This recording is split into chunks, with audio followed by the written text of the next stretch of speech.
After 30 loyal years, she was told she was too old for the job. But when chaos hit, they came crawling back, and her revenge was priceless. Before we begin, don't forget to subscribe, and tell me where you are watching from. Now, let's dive in. Margaret Turner had been in this office longer than the paint on the walls. 30 years. 30 years of remembering every client's birthday, every lawyer's coffee preference, every shortcut to the red tape that kept the place moving when deadlines loomed like thunderstorms. She sat at her desk, oak polished, and hers since 1994, typing up a legal brief when the sound of high heels clicked down the hallway. It wasn't the familiar, steady pace of her longtime boss, Mr. Caldwell. This was faster, sharper. Then she saw her, Ashley Reed, 28, the firm's newest rising star. She was the daughter of a board member's golf buddy, and she'd been given the title of operations director after just 1 year at the firm. Ashley leaned against Margaret's desk, tapping her acrylic nails on the wood. "Margaret," she began, smiling the way a cat does at a bird, "I've been reviewing the admin structure here, and I think it's time we, modernize." Margaret paused her typing. Modernize. Yes. Fresh energy. New ideas. Someone who understands today's workflow. Ashley's tone dripped with condescension, and then the words fell like a stone. "You're great, but outdated. We've decided to bring in someone younger, someone who can keep up with our pace." Margaret's heart pounded, but her face stayed calm. "After 30 years?" she asked softly. Ashley tilted her head. "It's nothing personal. You'll get a generous severance." The next morning, Margaret packed her desk in silence while a perky 25-year-old, Kelsey, stood nearby, pretending to be friendly while eyeing the drawers like she was already redecorating. Margaret smiled politely, but in her mind, she wasn't saying goodbye. She was saying, "You'll regret this." 2 months later, Margaret was enjoying her quiet mornings, coffee, crossword, no commute. But that peace was shattered one Thursday at 8:13 a.m. Her phone buzzed. Unknown number. She almost ignored it. Then she saw the name flash on the second ring. Caldwell and Pierce Law. Margaret. The voice was panicked. It was Jason Pierce, one of the senior partners. We have a disaster. The Martinson case. Kelsey can't find the original signed contracts. Without them, we're sunk. Trials in 3 days." Margaret leaned back in her chair, hiding her smirk. She said slowly. "Those files are in the off-site archive, 3rd storage row, blue folder with red tape, filed under client original business name from 2003. I told Kelsey that the first week she started. There was frantic murmuring on the other end. Jason came back on, voice urgent. She didn't know. "Margaret, we're in trouble. Could you come in? Just for a day?"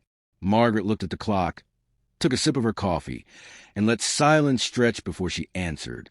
"I'm not sure I'm available. You see, I've been modernizing my own schedule."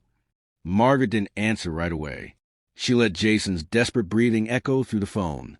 In the background, she could hear chaos, voices raised, phones ringing off the hook, the muffled slam of a filing cabinet drawer.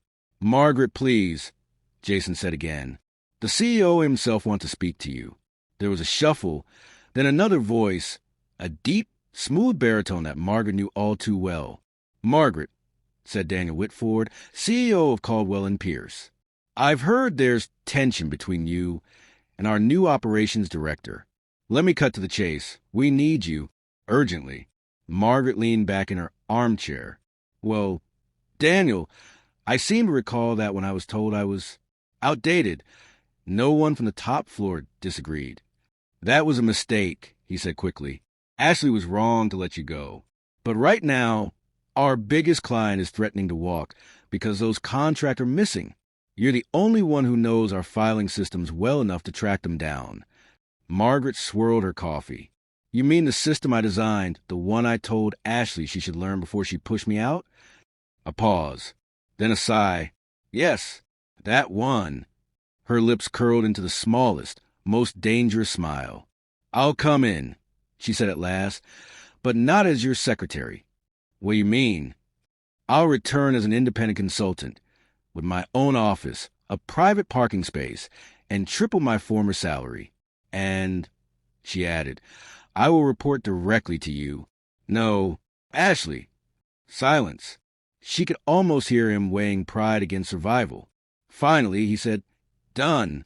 Be here by noon. The moment Margaret stepped through the glass doors of Caldwell and Pierce, heads turned. It wasn't just her presence. It was the way she walked. Not the quiet shuffle of a long-time employee. No, this was the confident stride of someone who had nothing to lose and everything to gain. She wore a tailored navy suit, a silk scarf at her neck, and carried a leather briefcase that looked far more expensive than anything she'd owned before her retirement. Kelsey sat at the front desk, her face pale and tight. She tried to smile, but it was more of a grimace. Margaret, hi, I didn't know you were... Margaret breezed past her. Of course you didn't. Inside the boardroom, the tension was thick enough to slice. Daniel stood at the head of the table, flanked by two senior partners. Ashley was there too, arms crossed, a tight smile plastered on her face. Margaret, Daniel began formally, welcome back. I'm not back, Margaret corrected. I'm here to fix what you couldn't. Ashley's eyes narrowed. You don't need to make this personal. Margaret's laugh was soft, but it cut. Oh, honey, you made it personal the day you called me outdated. Without another word, she opened her briefcase, pulled out a single manila folder, and slid it across the table. The missing contracts. Ashley's face drained of color. How did you... I keep copies, Margaret said simply. Not because I don't trust the firm, but because I don't trust incompetence. Daniel exhaled with relief. You've saved us, Margaret. This client means millions to us. Margaret closed her briefcase. Then I suggest you remember the value of experience. The deal was signed, the client kept, and Margaret's new office was ready within a week. It was bigger than Daniel's old corner suite, with a view of the city and a mahogany desk that gleamed under the afternoon sun. Her first official act as senior consultant was to reorganize the administrative system, without telling Ashley a single detail. If the young director wanted to learn, she could earn it. One afternoon, as Margaret was leaving for the day, she saw Kelsey at the elevator with a cardboard box. Her desk plant peeked out of the top. Ashley's voice rang out from her office, shrill and panicked. Kelsey, how could you misplace the Perkins deposition? Do you realize... Margaret walked past just in time to see Ashley's flushed, stressed face.